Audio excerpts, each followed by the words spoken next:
Muito bom dia a todos e a todas. Eu me chamo Marcel Figueiredo, sou superintendente do Banco do Brasil no estado do Mato Grosso do Sul e é com imenso prazer que iniciamos essa live, mais uma live do Circuito Virtual Agro do Banco do Brasil.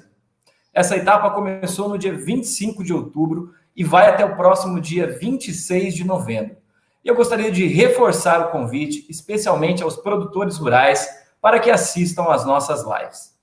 Desde já, quero agradecer a audiência de cada um de vocês, produtores rurais, empresas do agronegócio, cooperativas, assistência técnicas, montadoras, revendas, demais parceiros do Circuito Virtual Agro, colegas do Banco do Brasil que estão conosco e a participação especial dos nossos convidados. Estamos, pessoal, com várias ofertas, promoções e condições especiais de máquinas e equipamentos, armazenagem, seguros e consórcio. Aí eu convido você, acesse o QR Code que está aí na tela, ou então acesse www.broto.com.br para conhecer melhor, ficar sabendo das novidades. Lembro que essas ofertas de negócio são exclusivas para o circuito, mas são válidas também para o Brasil todo. Você também pode ganhar prêmios em dinheiro, pontos Livelo com a promoção Safra de Prêmios. Clique no banner que está aí na página do circuito e participe. O último sorteio irá ocorrer no dia 12/1 de 22 e serão distribuídos R$350 mil em prêmios. Bom, hoje vamos falar sobre um tema bem bacana, nós vamos falar sobre o cenário econômico e perspectivas para a safra 21 e 22. A gente entende que compreender o mercado ele é fundamental para qualquer produtor que esteja realmente interessado em tomar as melhores decisões relacionadas a investimentos, a melhor hora de vender a sua produção, de comprar os seus insumos e tudo mais. Vamos destacar também os desafios e oportunidades, ressaltando a importância da disponibilização de informações para que os nossos produtores tomem as decisões mais orientadas para planejar a sua produção. Além do mais, vivemos num mundo em que praticamente todos os mercados estão conectados. E as variações de moedas estrangeiras também afetam o negócio que ocorre lá no campo. Para conversar um pouquinho sobre esses assuntos, pessoal, vou chamar aqui 3 convidados especiais. Sejam muito bem-vindos. E aí, primeiramente, eu gostaria de chamar aqui o Vinícius Visotto Zanchi, economista do Banco do Brasil. Seja muito bem-vindo, Vinícius. Muito bom dia. Bom dia, Marcel. Bom dia a todos. Queria agradecer, é um grande prazer participar deste evento do Banco do Brasil com clientes. Tá? Muito obrigado pelo convite. Obrigado, meu amigo. Seja bem-vindo.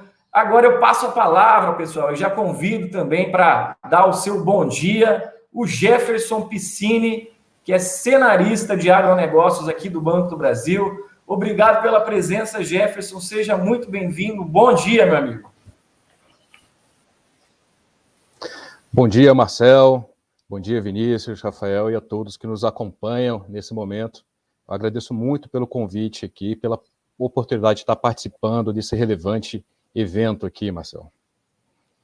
Legal, Jefferson. Muito obrigado, meu amigo. E eu também gostaria aqui de agradecer a presença, né, e receber também o Rafael Mandarino. Rafael, atualmente, é diretor-geral da AG Resource Brasil, empresa localizada em São Paulo, filial da empresa AG Resource Company, sediada em Chicago, empresa essa com mais de 30 anos de existência, que atende empresas e produtores aí em mais de 80 países. Rafael, muito obrigado pela presença, seja muito bem-vindo e um bom dia para você.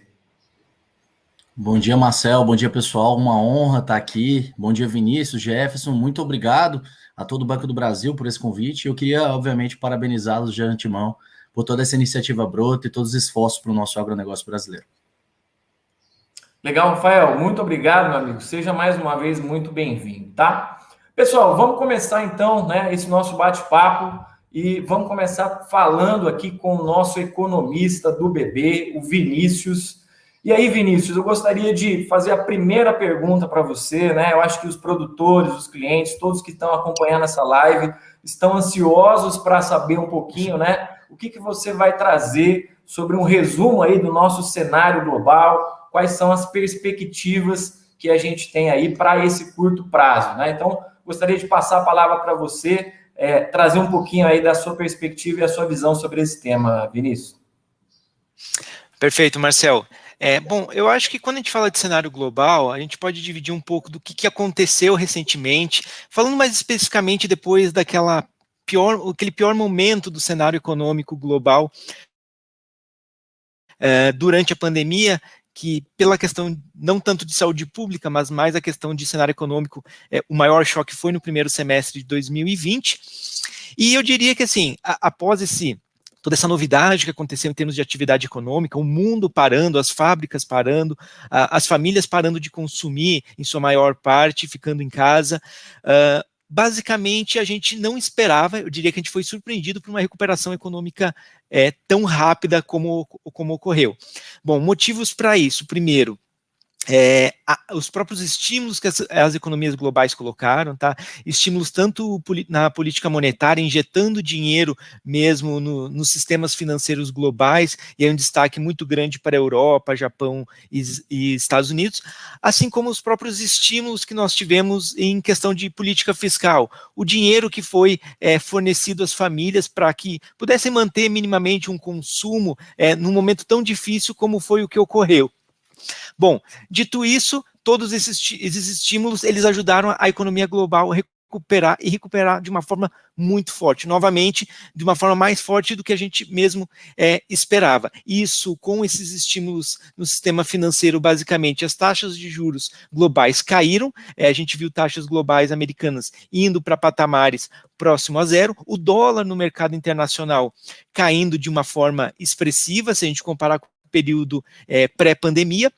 E quando a gente fala de dólar no mercado internacional caindo e uma China principalmente crescendo ou se recuperando também de uma forma muito rápida, a gente reflete isso em preços de commodities subindo e subindo bastante. A gente está falando de preços de commodities agrícolas, energéticas, a própria questão do minério de ferro aí, com um grande impacto no Brasil. Então foi assim, um cenário principalmente no segundo semestre do ano passado e primeiro semestre deste ano, muito favorável falando de economia global. E uma economia global que ajudou também o Brasil a se recuperar. Se aqui nós também tivemos estímulos, toda essa demanda global que ocorreu, principalmente pelas nossas commodities, e a gente foi favorecido tanto por uma demanda maior em questão de volumes, mas uma demanda maior que também impactou preços, e isso favoreceu muito os nossos negócios e a nossa recuperação nesses últimos trimestres. Bom, acho que na virada mais ou menos desse primeiro para o segundo semestre,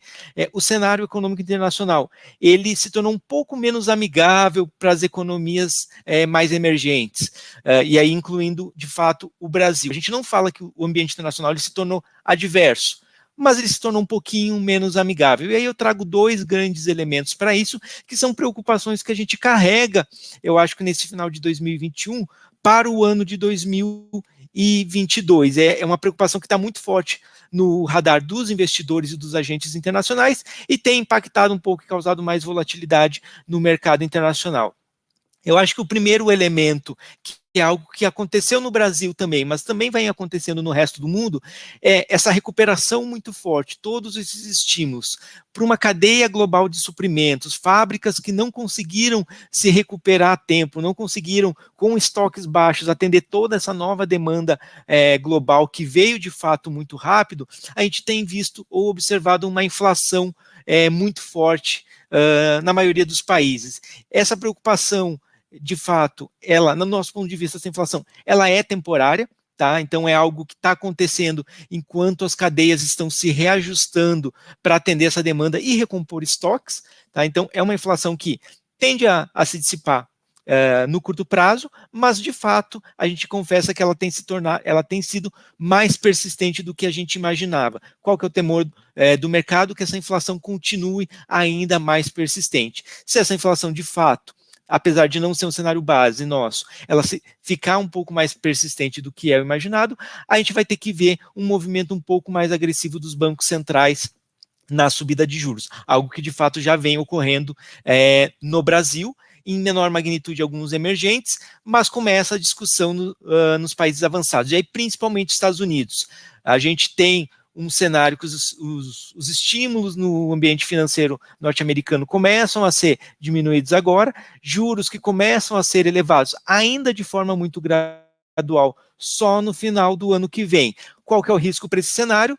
Essa inflação ficar cada vez maior ou cada vez mais persistente e o movimento de aumento de juros precisar ser adiantado. E quando a gente fala de juros americanos subindo, a gente fala de um dólar mais forte no mercado internacional e juros em todos os países, por consequência, aumentando também. Então, acho que esse é um elemento bastante forte que está presente, um risco bastante... que está bastante no radar dos agentes para final de 2021 e que vai ser carregado agora para o início de 2022. Eu acho que o outro grande risco que eu gostaria de destacar aqui é a questão de China. Bom, primeiro, quando a gente fala de um dólar que vem ganhando mais força agora recentemente no mercado internacional, a gente está falando de preços de commodities que subiram muito recentemente, nesse pós-período do momento mais grave da pandemia, e eles mais ou menos se acomodaram com o arrefecimento em determinadas commodities. Bom, se a gente tem este risco de um dólar ganhando mais força e que tem uma relação negativa com o preço de commodities, que poderia jogar um pouquinho mais para baixo no curto prazo esses preços de commodities, a gente tem adicionalmente a isso uma preocupação com a atividade chinesa. Lembrando que a atividade chinesa é o nosso maior parceiro comercial, 1/3 de tudo que a gente exporta vai para a China, principalmente commodities, e ele é o maior demandante, não só brasileiro, mas global de commodities. Nos últimos tempos, apesar dessa recuperação rápida, digamos assim, forte da economia chinesa, nós temos elementos de preocupação de como essa atividade chinesa pode desacelerar daqui para frente. Novamente, o nosso cenário é de uma desaceleração suave, que o governo, em tese, o governo chinês conseguiria gerenciar isso relativamente bem, mas o próprio governo tem uma preocupação com alguns setores que estariam muito alavancados. E desde então, desde o ano passado, o governo tem tomado algumas medidas para mais ou menos gerenciar esses riscos. Às vezes tentar controlar isso um pouco mais no curto prazo para que não se crie um problema maior no médio e no longo prazo. Não à toa a gente viu o problema recentemente da Evergrande, ou que pode ser tratado como um problema do setor imobiliário chinês, que é um setor importantíssimo para puxar o crescimento econômico naquele país. Importante destacar que no nosso cenário não é um problema como 2008, não geraria um risco sistêmico, apesar da importância da empresa, apesar da importância do setor. Nós temos elementos que diferenciariam para 2008, eu acho que o governo chinês também controla isso muito bem, de um ponto de não deixar a coisa ir para um lado muito ruim, de um risco mais sistêmico ou de uma desaceleração muito forte da atividade econômica chinesa, mas, de fato, é um risco que se coloca daqui para frente. Bom, Marcelo, eu acho que seria mais ou menos isso os elementos, então a gente está falando, em termos globais, de uma atividade econômica que ajudou muito a recuperação econômica geral e do Brasil, favorecendo muito os preços de commodities, mas neste curtíssimo prazo, eu acho que o ambiente tem se tornado um pouquinho menos amigável. Novamente, não é um cenário adverso, ele é um pouco menos amigável, mas com riscos importantes, tanto de um lado mais financeiro, vindo dos Estados Unidos por uma inflação e aumento de juros, como um risco de uma atividade chinesa desacelerar mais ou numa intensidade maior do que a gente vem imaginando, tá? Acho que esses dois são os grandes principais elementos que a gente trata aqui falando de economia global. Legal, Vinícius. Você mencionou aí, né, que a percepção, né, percepção não, a constatação de uma inflação mais alta, né, o incremento de juros, ele está acontecendo aí de uma maneira mais global, né? E a gente também, né, tem acompanhado uma preocupação semelhante a essa acontecendo aqui no Brasil, né? Então a gente vê realmente uma inflação mais alta, uma elevação expressiva da Selic, né? Então, diante desse cenário, né, trazendo aqui para a visão da economia brasileira, e aí a gente tem um componente, talvez, aí, adicional aí para 2022, que são as eleições, né, as eleições aí presidenciais, as eleições. Então, eu queria que você trouxesse um pouquinho aí o que a gente pode esperar de cenário, né, de perspectiva para a economia brasileira diante desse contexto global aí que você nos colocou, Vinícius. Bom, Marcel, Como você falou e eu mencionei anteriormente, essa questão da inflação e dos juros subindo na maior parte dos países não é algo específico do Brasil, é um problema que tem acontecido nos mais diversos países, principalmente nos emergentes. No Brasil, isso também tem acontecido e tem diversos fatores para explicar isso. Falando especificamente da inflação, o que a gente tem observado? Bom, é uma inflação que desde o segundo semestre do ano passado muito em linha com essa recuperação global, com esses preços de commodities subindo de uma maneira mais intensa. Problemas nas cadeias globais de suprimento, que acabaram elevando os preços dos bens industriais. Essa inflação, num primeiro momento mais ligado ao atacado, mas depois passando um pouco mais para o varejo, aumentando e numa intensidade bastante expressiva, que eu diria, algo que a gente não via nos últimos anos, mas era de certa forma esperada nessa linha de recuperação. O que a gente imaginava, principalmente para este início de ano, que essa inflação ligado a fatores de oferta, tá, ela iria arrefecer. E lembrar também que essa inflação ligada a fatores de oferta são o que a gente chama de choques de oferta, tende a ser uma inflação um pouco mais transitória, não é uma inflação de demanda, é uma inflação mais específica de choque de preço, e aí mais, neste caso, preços internacionais, que pouco afeta ou pouco o Banco Central tem a fazer num cenário como esse. Por isso que a gente já vinha observando uma inflação subindo no final do ano passado e no início deste ano, e o Banco Central não atuando para subir juros, porque pelas boas práticas, digamos assim, na literatura econômica, um Banco Central ele não consegue atuar contra este tipo de choque. O que aconteceu mais recentemente, lá por meados do primeiro semestre? Essa inflação que antes estava concentrada em determinados setores, novamente, principalmente esses ligados a commodities e a bens industriais, com uma inflação vindo muito lá de fora, ela começou a se dissipar para o resto da economia. Nós tivemos preços de combustíveis subindo também, com uma influência maior em toda a cadeia de produção. A gente começou a observar a questão da crise hídrica, que aí começou a impactar diretamente e indiretamente as contas de energia, mas indiretamente também toda a economia. Nós tivemos um câmbio também muito desvalorizado, que acaba aumentando os preços em termos domésticos, tá? E aí vem um novo elemento. Eu acho que a inflação de serviços, ou a inflação mais ligada à demanda, que estava de fato adormecida, ela começou a subir, e ela começou a subir de forma mais rápida. E aí, quando nós temos inflação de serviços subindo mais rápido, aí sim o Banco Central vai acabar atuando. E aí atuando numa forma bastante significativa. Lembrando que a gente iniciou o ano com uma taxa Selic próximo em 2%, o Banco Central vem aumentando a cada reunião, num ritmo bastante forte, que eu posso dizer assim. A gente já está com uma Selic em 7,75, e no nosso cenário a gente acredita que o Banco Central vai continuar aumentando essa taxa de juros até chegar num patamar próximo a 12, a 12,25 no início do ano que vem. Um ponto que eu gostaria de destacar também é que, assim, quando a gente faz alguns cálculos que a gente vê que fazem sentido pelo próprio Banco Central e por outros agentes do mercado, a taxa Selic, ou a taxa de juros de equilíbrio, neutra, que a gente chama assim, que é a taxa que não é nem estimulativa nem contracionista para a atividade econômica, é como se fosse uma taxa de juros de equilíbrio para a economia brasileira. Ela estaria algo em torno de 6,5% a 7% hoje.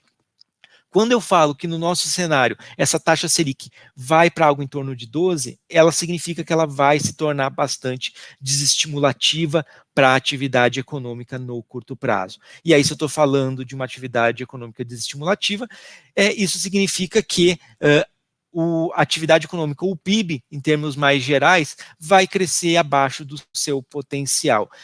Geralmente a gente fala que o crescimento potencial da economia brasileira é algo próximo de 2%, levemente acima de 2% no ano, e aí eu acho que por esses elementos de uma inflação muito alta, que infelizmente acaba corroendo um pouco do poder de compra das famílias, uma taxa de juros bastante desestimulativa para a atividade econômica brasileira, a gente está falando de um PIB do ano que vem que não cresce próximo do seu potencial, ou que não cresce próximo ou acima de 2%.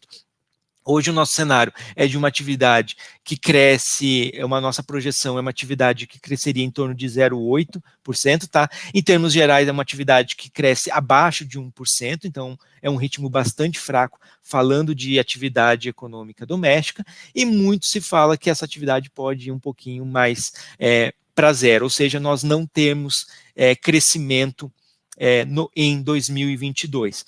Como você também mencionou, Marcel, 2022, além desses elementos de uma inflação ainda alta, que provavelmente vai começar a desacelerar daqui para frente, mas ainda alta, que corrói um pouco do poder de compra das pessoas. Uma taxa de desemprego e aí uma recuperação que vem vindo na margem pelo setor de serviços e ajudando principalmente os setores que foram mais impactados, como bares, restaurantes, turismo, serviços médicos, e que são mais intensivos em mão de obra. Então esses setores eles estão crescendo no curtíssimo prazo, um pouco acima da atividade econômica. Isso está ajudando a diminuir a taxa de desemprego, mas a renda disponível para o consumo das famílias, pela questão da inflação, ainda não está vindo. Então a gente também está falando de uma taxa de juros que desestimula a questão de novos investimentos na economia, o consumo e o crédito, ao mesmo tempo que nós entramos em 2022 em ano de eleições.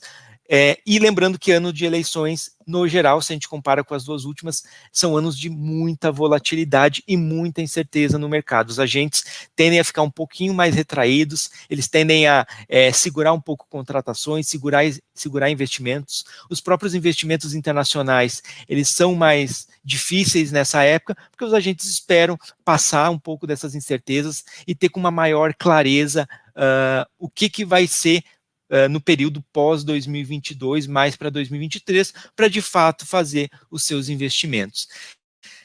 E neste cenário, então, Marcelo, o que eu diria? É um cenário que foi muito forte para a economia brasileira, de fato, assim como na economia global, ele cresceu acima do que a gente esperava, a gente recuperou o nível, falando de PIB, o pré-pandemia, muito mais rápido do que a gente imaginava, mas agora, tanto por fatores internacionais menos amigáveis, como este problema da inflação doméstica, juros mais altos, e aí vem também entrando 2022 com um cenário de provavelmente muita volatilidade, o que é característico por um cenário eleitoral, a atividade econômica ela tende a crescer pelo menos até o final do ano abaixo do que seria o seu potencial, tá? Esse eu acho que é um pouco do resumo do que deve ser a atividade econômica brasileira daqui para frente, mais especificamente até o ano que vem. Muito bom, Vinícius. Então, você nos trouxe aqui, né, a sua visão, a perspectiva, né, do cenário global. Então, a gente falou um pouquinho sobre o cenário global e, ao mesmo tempo, agora você trouxe aqui, nos clarificou muito sobre a questão do crescimento econômico, né, perspectiva e projeção de Selic, enfim, dentro do nosso cenário doméstico, né, considerando todas essas variáveis, inclusive o componente das eleições aí previstas para o ano que vem, né? E aí, minha última pergunta, para a gente encerrar esse bloco, Vinícius, diante de tudo que você já colocou, né? Quais são as perspectivas para a taxa de câmbio? Porque esse é um assunto que, com certeza, é relevante aí para os nossos produtores, para os nossos clientes. Eu gostaria que você falasse rapidamente sobre esse tema, Vinícius. Bom, como você falou, a gente sabe que para o pessoal, os produtores, o câmbio talvez seja, falando de termos macroeconômicos brasileiros, seria a nossa principal variável e também a nossa variável mais difícil, eu acho, digamos assim, de se projetar. Não vou me atrever aqui a querer falar de se a taxa de câmbio exatamente vai ser 5,50, 5,60 daqui a um mês, 2 meses, porque o fato, a gente sabe que isso é muito difícil para falar dentro de um mesmo dia ou dentro de uma próxima semana. O que a gente está vendo em linhas gerais para o câmbio, tá? Para dar mais uma questão de direcionamento mesmo.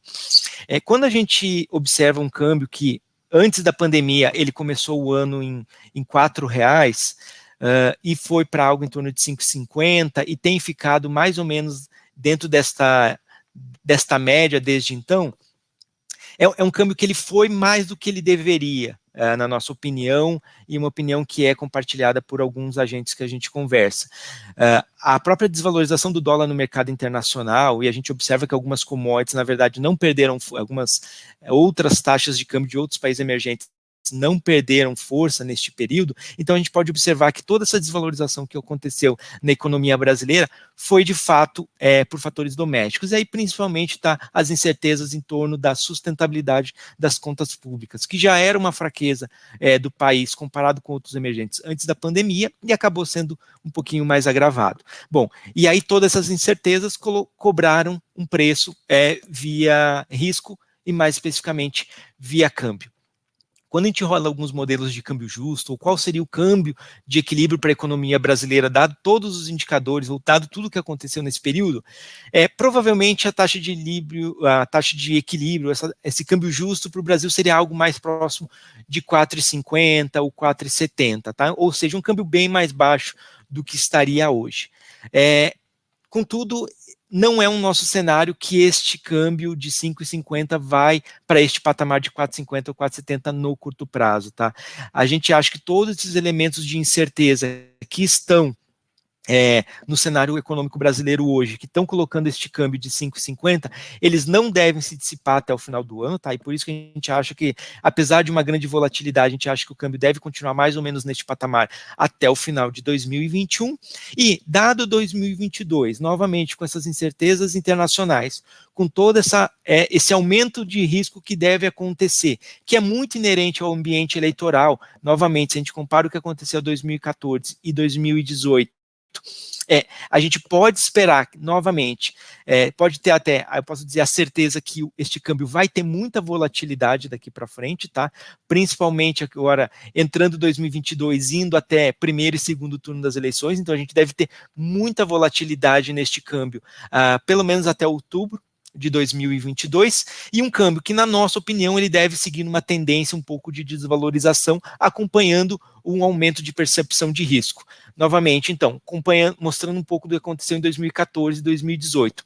E dado que o desenho das eleições para 2022 tende a ser um pouquinho parecido, na nossa opinião, a gente diria que, apesar de um câmbio justo ser algo mais próximo de 4,50 ou 4,70, o câmbio ele não deve ir para esse patamar neste curto prazo.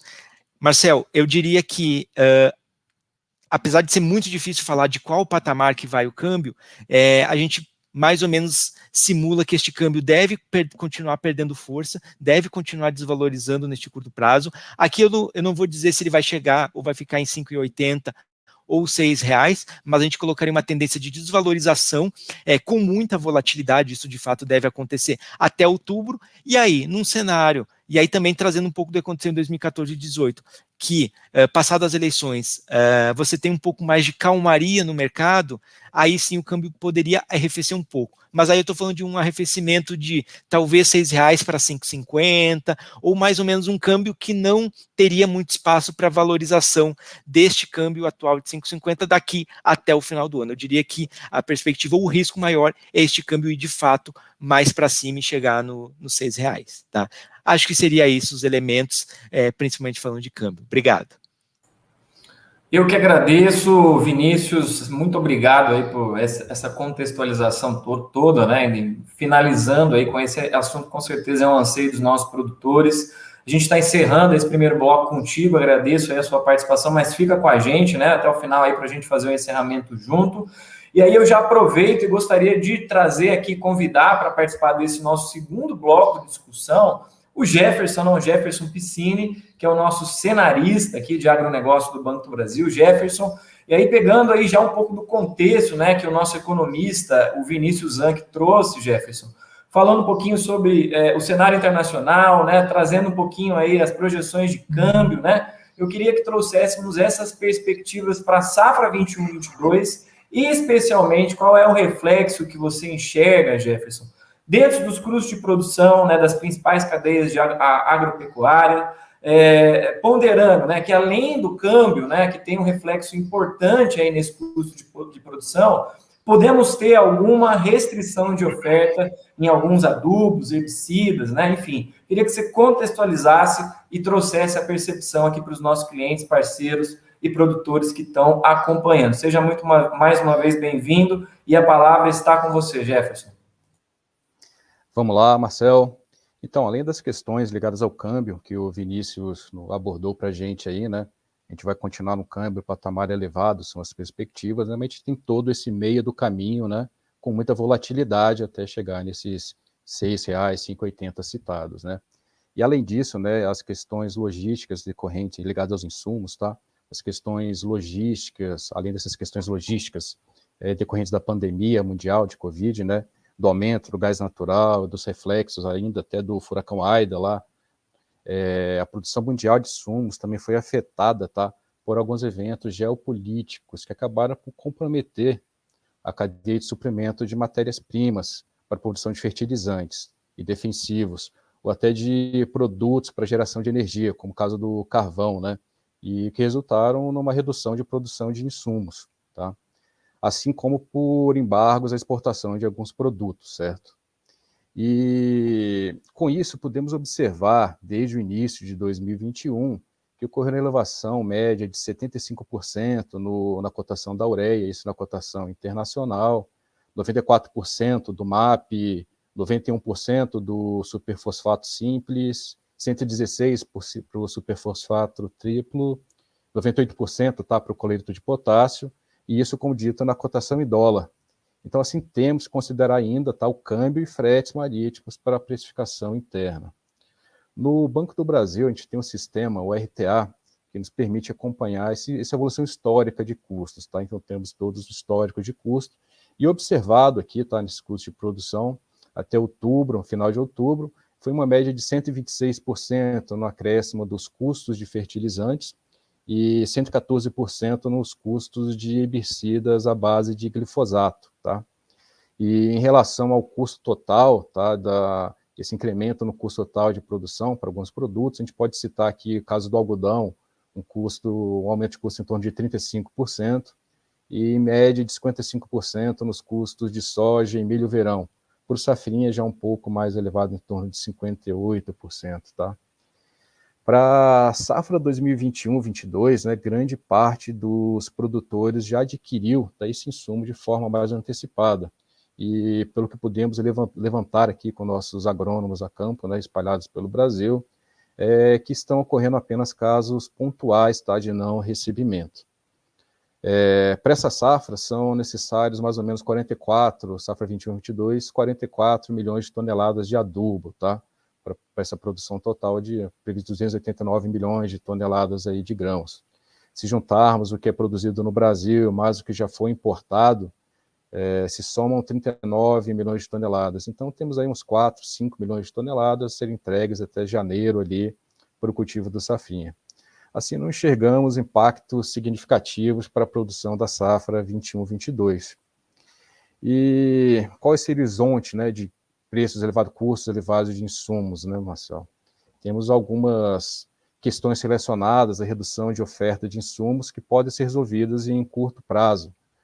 Temos o inverno acabando ali no começo do ano que vem, início de 2022, e que possibilita, né, direcionamento de parte da energia da China para a produção desses insumos, e também a reorganização logística internacional. Tá? A questão geopolítica pode demorar um pouco mais para se resolver, assim como a ampliação, tá, dos parques industriais para responder esse aumento de demanda também. Assim, provavelmente, tá, enfrentaremos ali custos elevados também, tá, para a safra 2022-2023, até pelo time, tá, para que ocorra a importação desses insumos. Marcel, consegui esclarecer sua pergunta? Com certeza, Jefferson, muito bacana aí a sua percepção, né, compartilhando essa visão aí que é bastante relevante, né, para os nossos produtores, né, relacionada ao custo de produção. E eu queria aproveitar, né, esse tema e trazer uma outra temática que ela é bastante relevante, né, principalmente dentro do contexto aí das exportações de carne bovina para a China, né? A gente teve aí alguns fatos relevantes, né, que aconteceram ao longo desse ano, que influenciaram efetivamente nos preços do mercado interno. Então, eu gostaria que você trouxesse um pouquinho, né, do que você enxerga sobre esse tema, né, qual é a projeção, falando especificamente aqui para os nossos bovinocultores, né, a respeito do mercado consumidor. Vamos lá, Marcelo. Chinês, que é importantíssimo dentro dessa cadeia de produção. Está contigo, Jefferson. Vamos lá, então, Marcelo. Então, após essa confirmação, né, no início de setembro, dos 2 casos de vaca louca atípica, né, ressaltando que é um caso atípico, o governo brasileiro suspendeu as exportações de carne bovina para a China, tá? De forma a seguir um protocolo já firmado em anos anteriores com esse país. Essa suspensão, ela permanecerá vigente até que as autoridades chinesas concluam a avaliação das informações repassadas sobre o caso, né? Apesar de muita especulação e da liberação de um pequeno lote, ainda não se possui nenhum direcionamento oficial, tá, da autorização para retomada das exportações. O Ministério está firme e forte, ela tentando fazer essa negociação, mas ainda não teve nenhum pronunciamento oficial. E a China, ela segue um momento, né, olhando na cadeia de proteínas, tá, um momento de elevada oferta de suínos, tá, com os preços de comercialização do produto chegando em níveis que deixaram as margens dos produtores negativas, estreitas, até casos negativas lá na China, né. Então, olhando num cenário, né, é possível que ocorra um direcionamento, esteja ocorrendo um direcionamento do país para que seja incentivado o consumo da carne suína produzida no país. E o que pode refletir, tá, em alguma redução nas importações de carne bovina brasileira mais à frente, né. Mas o retorno da China às compras de carne bovina, né, vai resultar em elevação dos preços de comercialização no curto prazo, assim que isso for anunciado. Mas possivelmente, né, o que a gente enxerga é que não retornarão, tá, aqueles patamares observados antes da suspensão da exportação para o país. E dado o patamar agora, né, de custo de manutenção dos animais, o produtor ele tenderá a manter esses animais a pasto, o que pode alongar também o período de terminação dos animais e reduzir a oferta de animais para abate agora no primeiro semestre de 2022, o que pode reduzir as escalas de abate, né, e direcionar para alguma recuperação do preço da arroba, né, como já observamos agora nessa última semana no mercado interno. Foi claro, Marcelo? Foi muito claro, Jefferson. Obrigado aí por trazer essa contribuição, né? Com certeza é uma preocupação, né? Porque realmente esses fatores que ocorreram aí com a bovinocultura, o produtor fica preocupado. Então, ter esse horizonte, né, realmente traz uma maior segurança, visto que ele consegue vislumbrar, né, as tendências aí para o próximo ano. Então, temática extremamente importante. Obrigado aí pela contribuição. E aí, até nessa linha, né, Jefferson, a minha última pergunta dentro desse bloco é que, de fato, né, as oscilações, elas acontecem, elas são normais aí em qualquer mercado, né, e o agronegócio não é diferente, né, então, ocorreram aí fatos externos, né, que eventualmente aí, ou se fizeram com que o preço das commodities, outras atividades oscilassem ao longo aí desse ano. Mas mesmo assim, né, a gente sabe que o agronegócio é realmente uma grande fortaleza econômica do país, né, importante aí para a nossa economia. Então, saindo um pouco do curto prazo, né, onde a gente percebeu essas oscilações, quais são, na sua visão, né, as perspectivas de longo prazo para o nosso agronegócio? Eu tenho certeza que o nosso produtor quer ouvir um pouquinho aí da sua percepção para o longo prazo, Jefferson. Bem, Marcelo, vamos lá. O agronegócio, ele e continua sendo, né, um assunto que sempre teve um papel muito importante e relevante para a economia do nosso país. Mas agora, nesse momento, né, onde estamos superando esses efeitos ocasionados pela pandemia na economia mundial, o Brasil está se reafirmando aqui, reafirmando sua importância, tá, como celeiro do mundo, e além disso, né, mostrando para o mundo que produz alimentos e produz alimentos de forma sustentável, tá? E as projeções de longo prazo, tá, para reafirmar isso daí, as projeções do Ministério da Agricultura, até 2030, a gente tem essas projeções, tá? Ele prevê que ocorra uma elevação de 27% na produção nacional de grãos, tá? Isso, então, em 9 anos. Além disso, é previsto, tá, um incremento de 28% na produção de carne de frango, 16% na produção de carne bovina, e também é previsto um incremento de 24% ali, 27% na de carne suína, 16% na de carne bovina. E é previsto também, tá, relacionado à demanda, um incremento de 24% na população mundial até 2050, tá, chegando a 9,8 milhões de habitantes. Isso vai resultar na elevação de demanda por alimentos, né? A gente vai continuar nessa demanda crescente por alimentos, tá?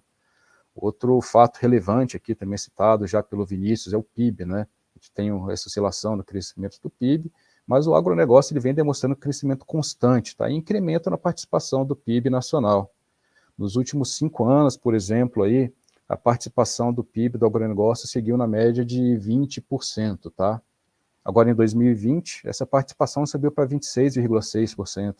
E continua crescendo agora em 2021, né? Preços elevados dos produtos agropecuários e uma ótima produção agrícola, né? Conforme dados recentes agora do CPEA, tá, de setembro, o PIB já se elevou 9,81% no primeiro semestre de 2021, o PIB agro, tá? Quando comparado ao primeiro semestre de 2020. Então, o Brasil tem a vocação para o agronegócio, tá? Vai continuar sendo um setor de extrema relevância para o Brasil, tanto para o Brasil como para a segurança alimentar mundial. Compreendeu, Marcelo? Com certeza, Jefferson, e isso nos deixa cada vez mais otimistas, né? Assim, quando você traz, né, que existe aí uma projeção de incremento da população mundial em 24% até 2050, certamente o Brasil, né, pode ser o grande protagonista aí no fornecimento de alimentos aí mundial. Já é, né, mas pode despontar ainda mais, fazendo com que basicamente esse setor da nossa economia impulsione ainda mais o nosso país, né? E aí cabe, eu acho que uma reflexão aos nossos clientes, produtores que estão nos assistindo, né? É como a gente se prepara para isso, né? Eu acredito que é um horizonte aí de curto prazo, de longo prazo, mas que realmente nos coloca um imediatismo de já nos preparar para isso.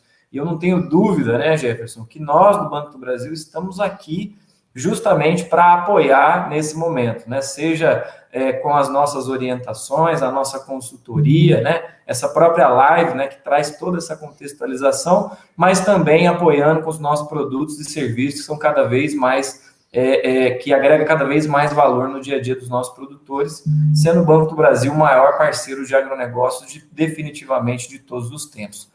Meu amigo, muito obrigado aí pela sua participação nesse segundo bloco, né? Então, você contextualizou aí um pouquinho de custo de produção, falamos sobre a questão da bovinocultura China e trouxe aí a sua visão de mais longo prazo para o nosso agronegócio brasileiro, né? Eu queria convidar, agradecer você, né, Jefferson Piscínio, nosso cenarista aqui de agronegócio do Banco do Brasil, pela participação nesse segundo bloco. Fica com a gente ainda, Jefferson, que a gente volta a falar aqui no encerramento, mas queria chamar aqui o Rafael Mandarino, né, para participar desse terceiro e último bloco da nossa live. Rafael, que é diretor aí da AG Resource Brasil e trabalha, né, Rafael, basicamente hoje nessa visão de inteligência de mercado do agronegócio, com foco específico aí na melhoria de resultado de comercialização das nossas empresas rurais. Eu queria te trazer já uma visão de como é que você enxerga a nossa safra de grãos para esse novo ano safra, né? Existe uma expectativa de crescimento, a soja, o grande protagonista aí das nossas culturas de grãos, mas vemos também o milho, né, ganhando muito espaço, até pelo preço elevado, né, de comercialização desse cereal hoje no nosso país. Então, eu queria já direcionar a minha primeira pergunta para você, Rafael, te perguntando qual, na sua visão, é o cenário, né, da produção de grãos no país, especialmente focado aí nesses dois grandes protagonistas, que é o milho e que é a soja. Mais uma vez, bem-vindo, a palavra está com você. Obrigado, Marcel, obrigado pelas palavras, tá? Bom dia novamente a todos. Bom, em relação ao cenário atual dessa produção toda de milho e de soja, a gente olha todo o cenário desde o ano passado. Eu preciso voltar àquele momento da safra passada, justamente para que a gente possa começar a contextualizar. Então, a safra passada, no momento em que o produtor estava plantando, né, fazendo justamente a semeadura dessas culturas, ele estava também sendo pressionado por um mercado, obviamente, que começou a botar preço, né? Então ele começou a colocar 50, 60, 70, 80, 90 reais a saca de soja e o preço acabou batendo na porta desse produtor, ele arregalou o olho e falou, nossa, eu nunca vi esse preço, e obviamente esse preço acabou rompendo essa casa desses 100 reais aí, pensando nessa soja, e o preço acabou disparando, né? Então, muitos produtores, a gente recebe clientes, né, que acabam chegando agora, né, e tal, e eles têm esse testemunho de que, né, óbvio, como ele não ia vender com esses preços, né, então, a gente chama que o ano passado foi a grande escola, né? Essa grande escola, ela foi o grande ensinamento, ela trouxe realmente uma noção de que o produtor ele precisa melhorar a sua comercialização e o entendimento como um todo de como funciona essa relação, né, nessa perspectiva de preços, né? Obviamente que a grande escola, ela tem um teste para frente, né? E a gente chama esse ano e o próximo ano e o ano seguinte, né, esse multi-anos, né, de teste, né, para esse produtor rural, para ele ver se ele realmente consegue, né, trabalhar nesse cenário adverso. Como bem pontuado pelo Vinícius, esse cenário inflacionário, ele tende a perdurar. Ele tende a perdurar porque a retirada de estímulos é uma retirada de bilhões, sendo que foi injetado trilhões na economia. Então, pensando isso, a gente vê que realmente a gente vai ter uma dificuldade para retirar todos esses estímulos e conter esse movimento inflacionário. A gente tem essa expertise de inflação, não é um orgulho, mas a gente tem essa expertise de inflação aqui pelo Brasil e, obviamente, a gente sabe que esse dragão da inflação, ele não é fácil de ser controlado, né? Então, de uma forma geral, voltando para dentro da perspectiva do cenário do agronegócio, esse cenário a gente começou essa nova safra com alguns preços já um tanto quanto mais elevados, a gente já viu uma supervalorização de arrendamento de terras, né, e produtores dando, às vezes, até um passo maior, né, do que ele poderia dar, né, diante de um cenário de estímulos de preços natural. E, obviamente, esse preço ele bate na conta final, esse custo a gente tem que contabilizar para que a gente possa, sim, chegar, né, numa prosperidade, né, de longo prazo nessas empresas rurais como um todo. Então, a gente está aqui justamente para tentar auxiliar nessas lives, nessas participações, e todas as contribuições para o agronegócio brasileiro são totalmente sinérgicas. Então, te respondendo, a gente acredita que o Brasil teve um bom incremento, né, de área, teve um bom avanço de plantio nessa primeira safra, né? Pensando principalmente na soja, pensando principalmente nesse milho primeira safra, a gente teve um avanço bem acima das médias dos 5 anos, né, dos últimos 5 anos, e também comparativamente com o ano passado, que tivemos alguns problemas climáticos desse Laninha, né, que acabaram trazendo alguns prejuízos aí, né, para o avanço, né, dessas atividades. Não só isso, a gente teve bastante investimento, como foi falado, né, isso obviamente trouxe uma capacidade de trabalho efetiva, largura de trabalho, velocidade em hectares por hora, com um pouco mais de possibilidade de avanço, né? Então, de uma forma geral, esse incremento também de área, né, foi justamente pela perspectiva de um bom preço, uma boa relação de projeções de retorno efetivo que a gente teria nas lavouras, tá? Então, principalmente falando de soja, por conta de um custo mais elevado de todas as commodities, a gente projeta tanto para esse ano uma possibilidade, né, de impacto, né, na perspectiva da próxima safra de incrementar mais ainda a área de soja, mas também para o safrinha uma grande preocupação, porque o produtor ele garantiu semente, ele foi, né, tentando trabalhar sazonalmente, né, na perspectiva do que ele normalmente vê, né, de diminuição de preços ao longo do ano, e ao contrário, esse ano foi um ano completamente atípico, um ano que encareceu muito, né, esse adubo, e para esse safrinha teve muito produtor que acabou deixando, por exemplo, os nitrogenados para depois, e isso pode chegar a bater na conta final. Mas, por enquanto, estamos bem, né? Então, a gente, quando compara a primeira safra com o ano passado, né, numa perspectiva desse milho, a gente teve aí um aumento mais ou menos de projetados para essa primeira safra, saiu de 4 milhões e 340 para 4 milhões e 457 hectares, né? No safrinha a gente teve um incremento aí de 14 milhões, quase 15 milhões, perdão, para 15.800, né? Uma diferença de 847, quando eu somo com a primeira safra, quase 1 milhão de hectares, aí 957 mil hectares, né? Então isso, obviamente, tudo incentivado pelo preço, obviamente também todo produtor, né, querendo ficar dentro dessa fatia, desse range aí, receber de fato esse retorno aí nas margens, tá? Quando a gente olha, obviamente, né, num cenário também aqui, Brasil, eu tenho que olhar também um cenário mundial, né? Então, mundialmente falando, quando eu trago a safra passada teve uma produção aquém do esperado, projetado, né? Obviamente que esse laninha acabou atrapalhando a janela de plantio, atrapalhou algumas colheitas na soja, né? E acabou atrasando essa produção de milho, o que trouxe muita quebra. A gente teve também geadas em alguns estados, isso trouxe também uma perda aí na produção e também na qualidade, né, de alguns produtos, e por isso a gente viu algumas trocas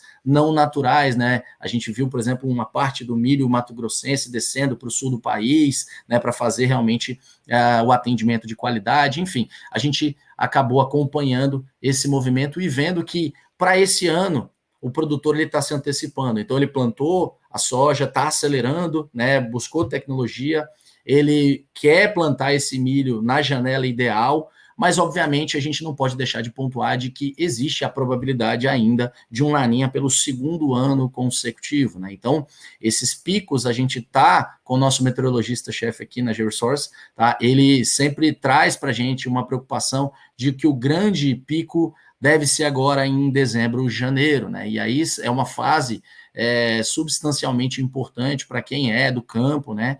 Que a gente está saindo de uma fase vegetativa e passando para uma fase reprodutiva, onde eu tenho polinização, onde eu tenho enchimento inicial de grãos. Isso é bastante preocupante. Mas a tendência para o Brasil como um todo é um Brasil mais úmido esse ano. É sim. Agora, a minha preocupação com secura, a minha preocupação com a ausência de chuvas é justamente no sul do país, na Argentina também, tá? Então, a Argentina, obviamente, ela já trabalha com a menor área de soja dos últimos 15 anos, tá? A gente pode ter aí uma produção que, dependendo com os níveis que a gente teve do ano passado por conta dos impactos do Laninha, chegar a uma produção de 42, 45 milhões, e se tiver uma melhor produtividade, a gente pode ter sim, de repente, chegando aí uma possível 52, 53 milhões de toneladas por lá. É um cenário incerto ainda, enquanto a gente não vê realmente esse impacto desse Laninha como um todo, tá? Então, no milho, a gente também olha com bastante apreensão quando eu falo de Argentina, tá? Eu olho justamente uma produtividade pode ser roubada, né, em função dessa ausência dessas chuvas, tá? E a gente acredita que se tudo correr bem, a gente vai ter uma contribuição do Brasil, da América Latina, para um alívio dos estoques apertados que nós estamos vendo da safra anterior para a safra passada, né, para a safra passada para essa safra. Então, a gente vê realmente um cenário que deve se manter ainda pressionando, caso qualquer perda venha a ser sentida, e chamando atenção só para esses estados mais chuvosos que a gente vai ter mais ao norte do país, né, no centro-oeste. A gente também tem uma certa preocupação, né, essa preocupação justamente por excesso de chuvas, nada em excesso é bom, né, então,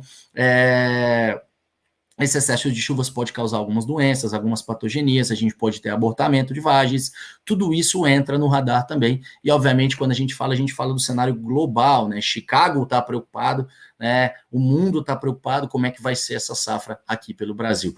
Só para a gente contextualizar, então, o que a gente acredita, né, comparativamente com as agências, né, então o USDA traz uma produtividade aí produção final de 144 milhões de toneladas de soja, a Conab trazendo próximo de 142, o nosso número aqui na GeoResource é um número de 141, né, de repente pode ficar próximo aí do que a gente está vendo da Conab também, se tudo correr bem, obviamente, né? No caso do milho, o USDA traz 118 milhões de toneladas, a Conab traz algo próximo de 116,7, e o nosso número está em 113,9, já contabilizando esses custos mais elevados, já contabilizando a diminuição, talvez, de um adubo de base, né?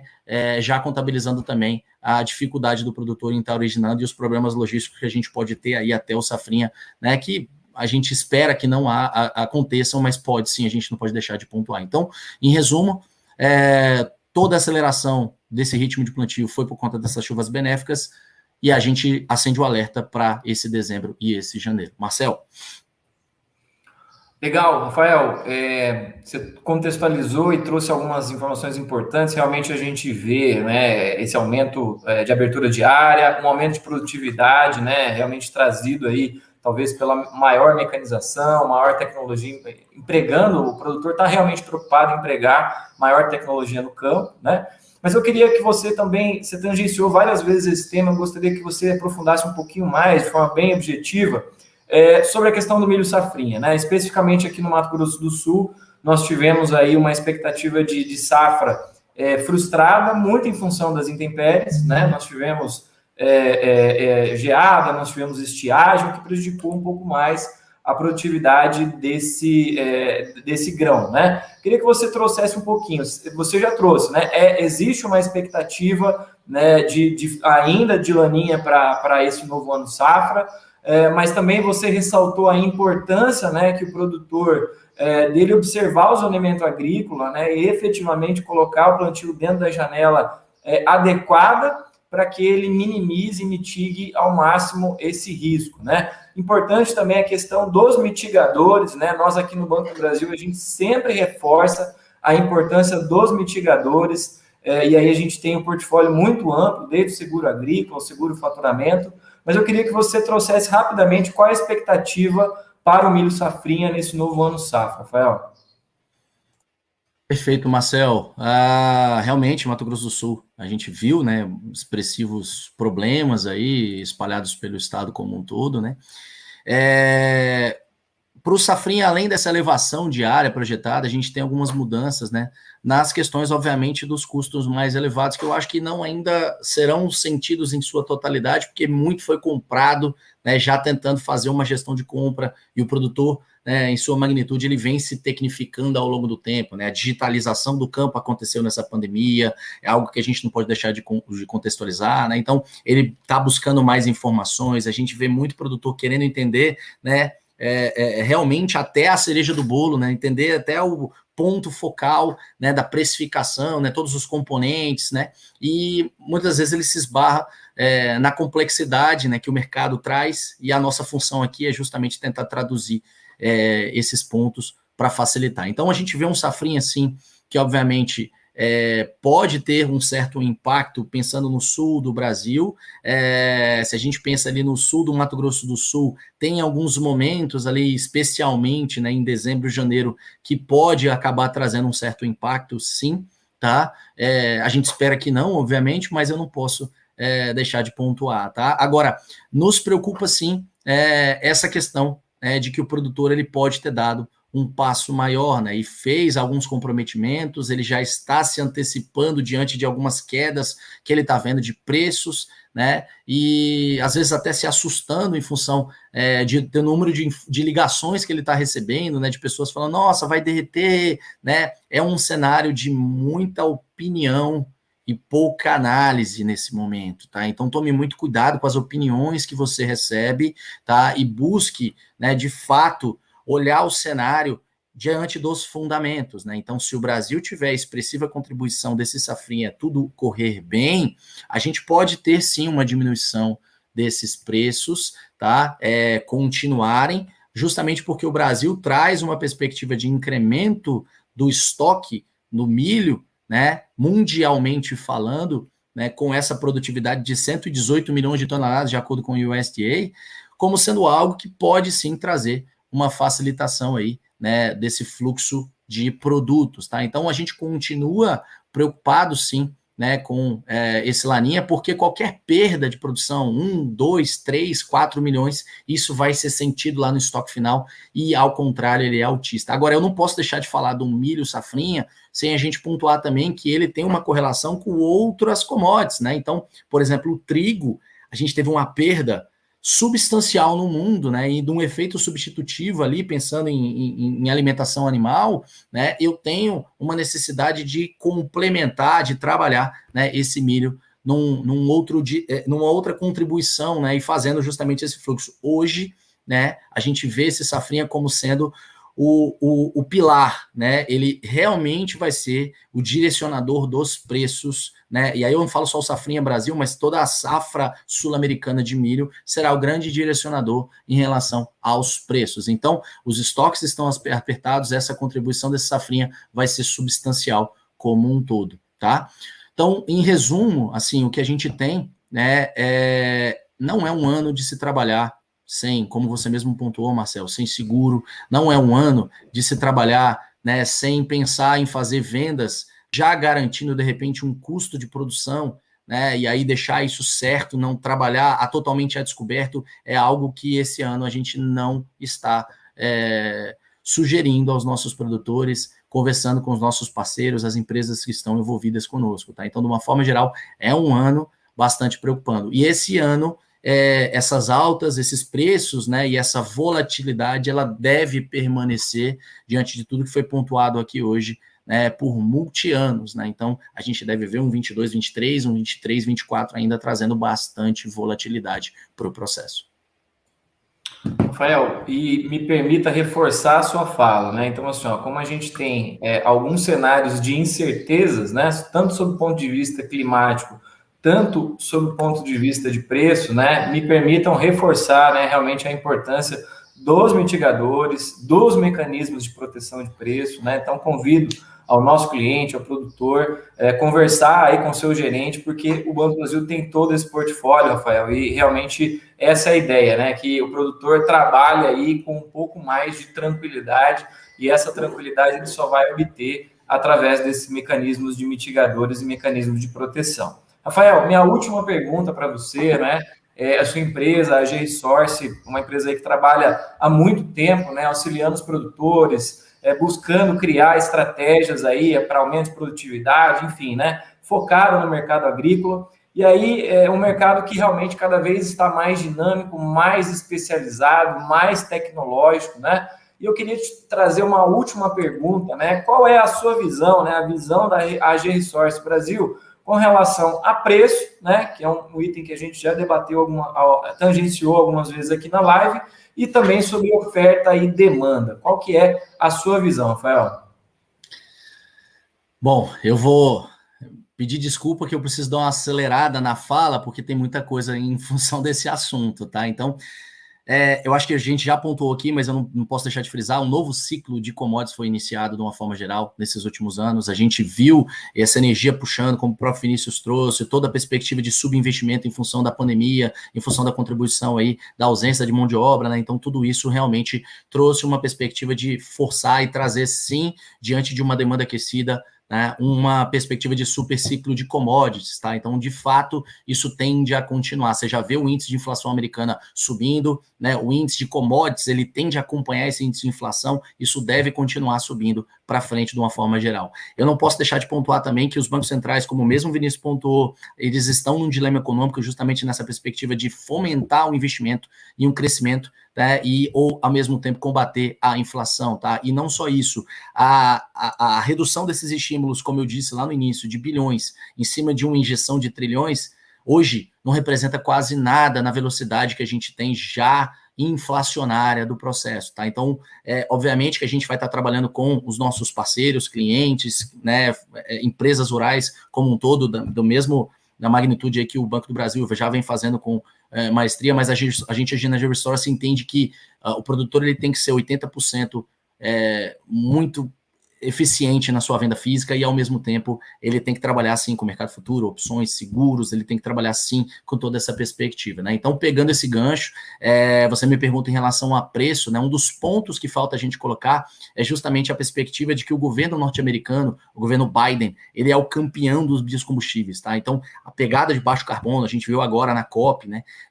Toda a perspectiva de o quanto que cada país se comprometeu em redução de carbono equivalente colocado na atmosfera. Então, de uma forma geral, a gente deve ver uma promoção forte norte-americana para a perspectiva de biocombustíveis e aumenta a pressão, obviamente, né, para esse sequestro de carbono e também a grande solução para essa pegada de carbono equivalente, que é justamente o agronegócio. Tá? O agronegócio ele tem condições, ele é substancialmente mitigador, né, de emissões de carbono equivalente, emissão de efeito de agravamento, né, do efeito estufa como um todo. Tá? Então, de uma forma geral, essa premissa que a gente fala em relação aos biocombustíveis, o governo Biden está trazendo uma perspectiva agora da gente estar utilizando aquele renewable diesel, o diesel renovável, diferente do biodiesel, um diesel mais limpo, um diesel com mais cetano, é um diesel que não entra no mandatório americano, ele não entra na perspectiva dos biocombustíveis como um todo. Tá? Então, isso hoje, basicamente, ninguém tem ainda qual vai ser essa demanda. A gente tem o número de plantas que estão sendo construídas e até 2024 é um crescimento substancial de demanda para essa soja. É uma soja que vai ser esmagada com um incentivo monetário para a produção desses biocombustíveis. E só serve soja norte-americana. A minha pergunta para vocês é, se só serve soja norte-americana e a gente tem um incentivo para essa produção, ela vai ser direcionada para esse biocombustível, esse novo e essa nova pegada de biocombustíveis pelos Estados Unidos, para onde você acha que a demanda vai acabar batendo? Ela vem aqui para a América do Sul.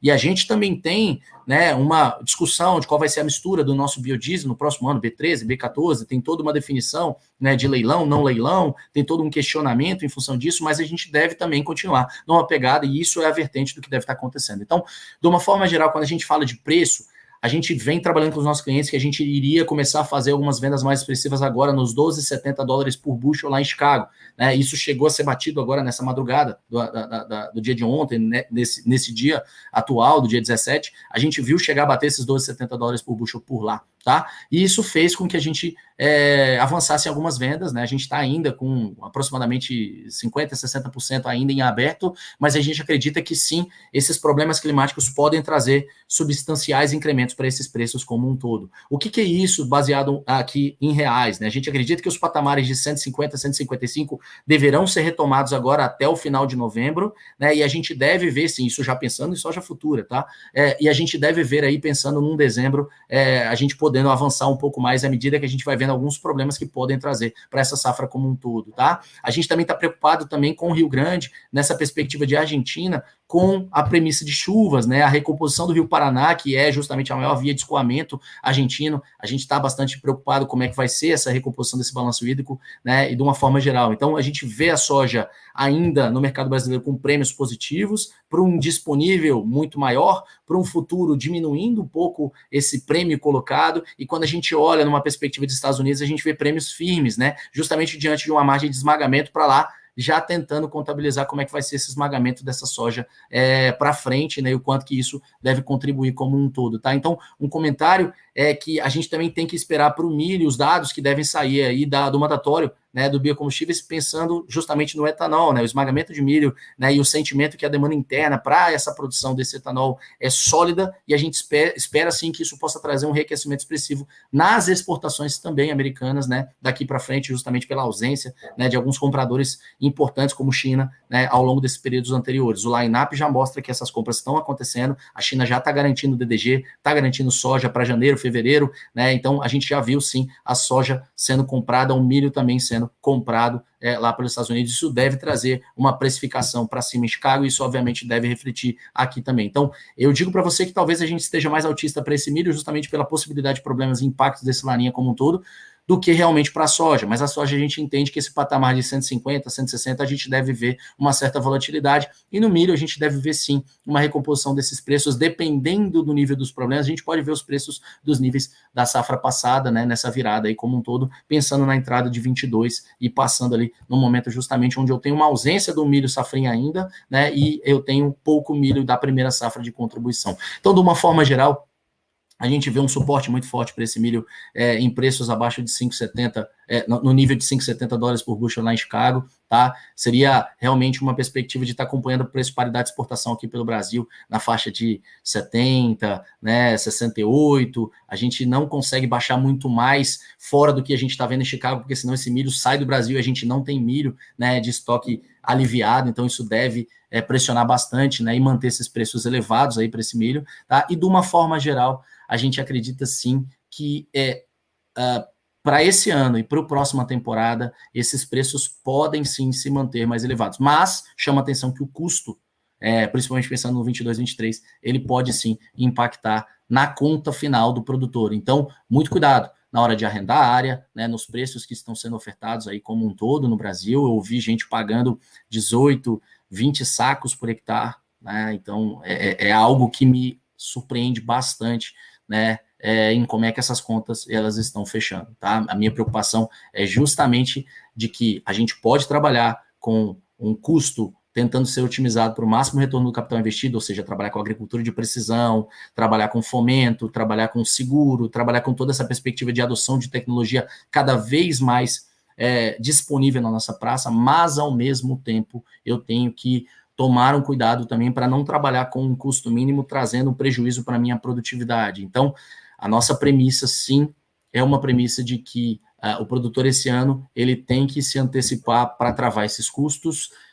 Uma vez esses custos colocados, ele pode esperar, sim, essas margens maiores em função dessa recomposição de preços, e aí trabalhar com preço médio é bastante cinético. Tá? Então, Marcel, contigo.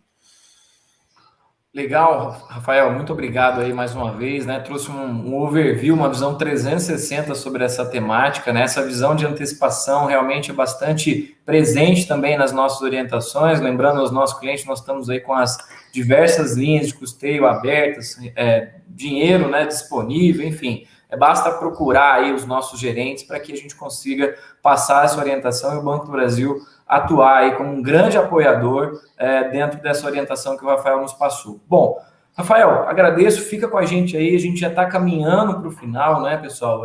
Infelizmente, eu acho que a temática aqui que a gente trouxe hoje era uma temática que daria para a gente ficar um bom tempo aqui discutindo, dada a relevância, dada a grande volume de informações, mas infelizmente o nosso tempo ele é restrito, e aí certamente virão outras oportunidades para a gente debater esse tema. Aproveito aqui, né, para abrir para cada um dos nossos convidados, e aí eu gostaria de começar pelo Vinícius Zanck, né, o nosso economista aqui do BB, para as considerações finais, nas considerações finais de cada um dos nossos convidados, para a gente partir para o encerramento. Vinícius, a palavra está com você. Obrigado, Marcel. Bom, queria agradecer, então, agradecer o convite, agradecer a parceria aqui do Jefferson e do Rafael por mais este evento, um evento tão importante. Acho que, como o Jefferson pontuou, é um setor que vem crescendo, ou cresceu no passado, cresce hoje mais do que a economia brasileira, e a gente tem certeza que vai continuar crescendo muito bem. É um setor de extrema importância que também sustenta a nossa balança comercial. Se a gente tem uma balança comercial positiva, é muito ligado pelo setor do agronegócio, e a gente tem uma visão muito positiva neste médio e no longo prazo para este setor, como foi pontuado também pelo Rafael. E para finalizar aqui, Marcel, acho que trazendo muito bem a sua fala, em um momento que você falou, nossa função aqui, falando mais especificamente da área de economia do Banco do Brasil, a nossa função aqui não é dizer quanto que vai ser o câmbio exatamente, porque a gente sabe que isso é muito difícil de falar. Nossa função aqui é dar o direcionamento, ou o melhor direcionamento possível para os nossos produtores e clientes do banco em geral, para que seja tomada a melhor decisão possível. Trazer todos esses elementos, tanto internacionais como domésticos, para que os nossos negócios sejam rentáveis e esse setor continue crescendo num ritmo tão forte como vem crescendo no passado e deve ir no futuro. Então, novamente, um bom dia a todos, agradecer a parceria do Jefferson e do Rafael e pelo esse evento que você tocou, Marcel. Muito obrigado. Nós que agradecemos, Vinícius Zanck, economista do Banco do Brasil. Muito obrigado aí pela sua participação, meu amigo. Muito obrigado pelas suas contribuições, informações bastante riquíssimas aqui, né? Tenho certeza que o nosso produtor cliente apreciou muito as suas informações. Da mesma forma, agradeço também a presença e passo aqui para o Jefferson Piscini, nosso cenarista de agronegócio do banco, para as suas considerações finais. Jefferson. Vamos lá, Marcel. Eu agradeço também aqui o Vinícius, ao Rafael. E vamos lá, né? O Brasil é e continuará sendo, né, pelo que foi abordado, o principal protagonista no que se refere à segurança alimentar mundial, né? Temos recursos disponíveis, terra, água, diversidade da matriz energética e uma agricultura movida à ciência e à tecnologia. E temos recursos financeiros para que essa tecnologia seja aplicada a campo também, né? Temos o domínio, né, das técnicas de produção na agricultura tropical. E, além disso, a competência do produtor brasileiro, né, para conduzir tudo isso e tornar o país esse potencial do agronegócio que é.